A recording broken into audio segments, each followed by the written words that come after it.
What's going on YouTube? Matt Johnston coming at you guys with a quick video, and in today's video I'm going to be showing you guys how to build your credit from the ground up. But before we get into this video, please make sure you guys like, comment, and subscribe. And hit the notification bell below because I'm going to be providing a tremendous amount of value to you guys on each one of my videos. So yeah guys, let's get right into it. So I wanted to make this video really quick because I know there's a lot of people that always wonder, how are you able to buy these nice things like a nice car? And to be completely transparent with you guys, it's having good credit, okay? Because this is the foundation that literally will affect you for the rest of your life. And it's important that you start building it at a young age because it's extremely crucial to actually have good credit. So the first thing you're going to want to do, especially if you are, in your late teens or in your early 20s, you want to apply for a credit card. And this is the easiest way to start. If you're of age, you guys can see there's a high acceptance rate to actually get approved. There's a lower credit limit. And so this video also applies for people that already have credit but want to grow theirs even more. And I applied some of these rules for myself, and I currently have a 740 credit score at 20, which is pretty good for my age, in my opinion. And so I'm just going to share with you guys these strategies that you guys can actually leverage for yourself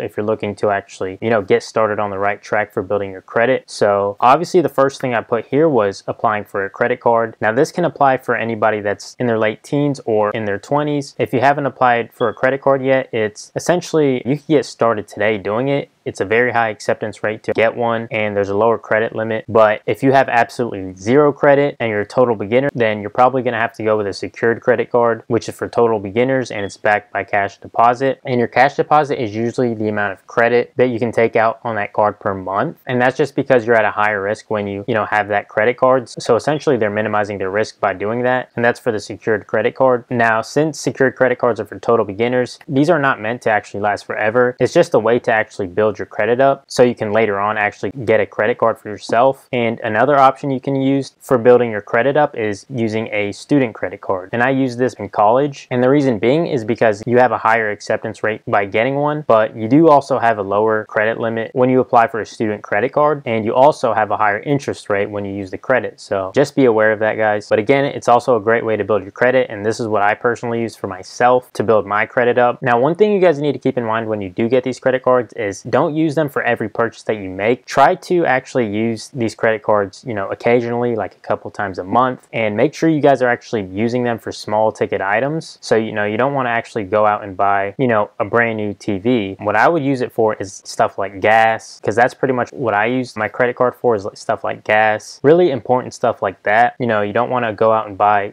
some stupid stuff like is not like a must spend for you. Another tip you guys need to keep in mind is actually applying for a credit card one at a time. You want to actually wait to get approved for that one credit card. You don't want to apply for every single one at once, because what this essentially does is it doesn't look good on your credit when everybody else is pulling from it. So that will actually make your credit score drop if you have multiple going at once. Another option you can do is actually sign on another person's credit card. And so that's another smart way to do it, because you're essentially using someone else's name to actually build your own credit. But the only problem that can go wrong with this is if you're choosing somebody that doesn't actually pay their stuff on time. Maybe they're late for payments constantly, or they're not really responsible. But obviously, if you're with your parents and they're good at it, then you can co-sign with their name. And that's actually a great way to build your own credit, especially if you're young, maybe if you're 18 and you're just getting started. So again, make sure you guys aren't just jumping on with like a random friend. Make sure it's somebody you trust, like your parents, or someone that is known to actually pay their stuff on time. Just make sure they're in a good financial situation. So the third option I recommend you guys do is actually use your student loans. These are a great way to build your credit, but make sure you're using them for education. Right? So you don't want to go out and use your student loans to buy a car, because that's not the right approach to go about building your credit. So use it specifically for educational purposes only. But again, if you're going out and using it to go buy other stuff, and then you get to a point where you can't actually pay that back, then you'll really be screwed doing that. So these were the three ways I recommend if you're just starting out and you're looking to build your credit from the ground up, especially if you're an older teenager, maybe you're getting started looking into building your credit. And so make sure you guys get the credit card that actually fits you and your kind of lifestyle. So how to grow your credit score, okay? And so these are a few tips I recommend you guys use.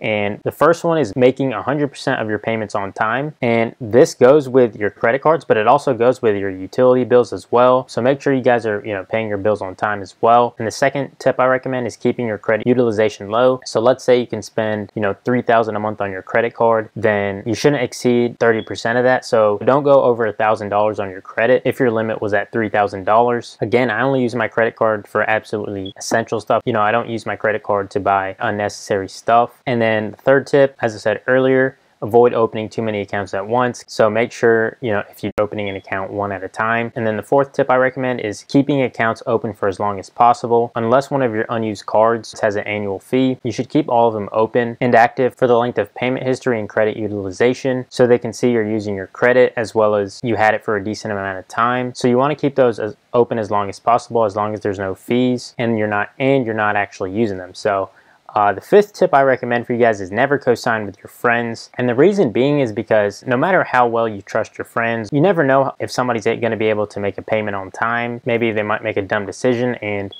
blow all their money away. So you don't want to ever co-sign with your friends. That's just a big risk factor there, especially in regards to your credit. And that's something that will affect you for the rest of your life. So especially if you're my age, you may get a lot of people that may actually ask you to co-sign with them and try to get you to sign with them. So make sure you don't sign with them.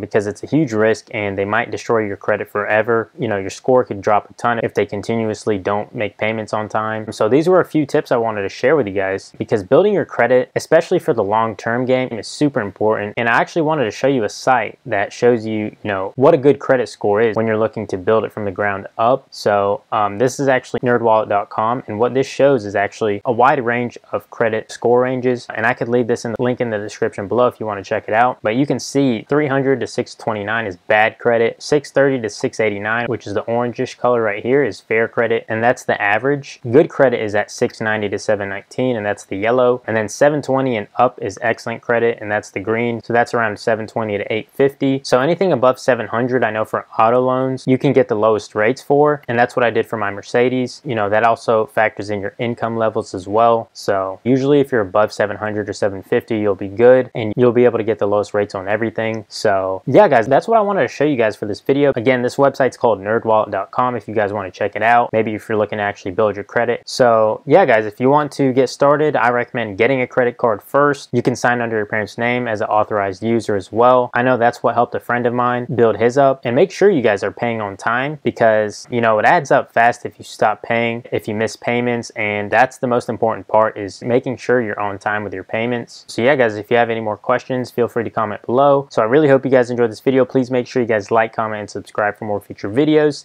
And yeah, guys, take care. Stumbling through the sky.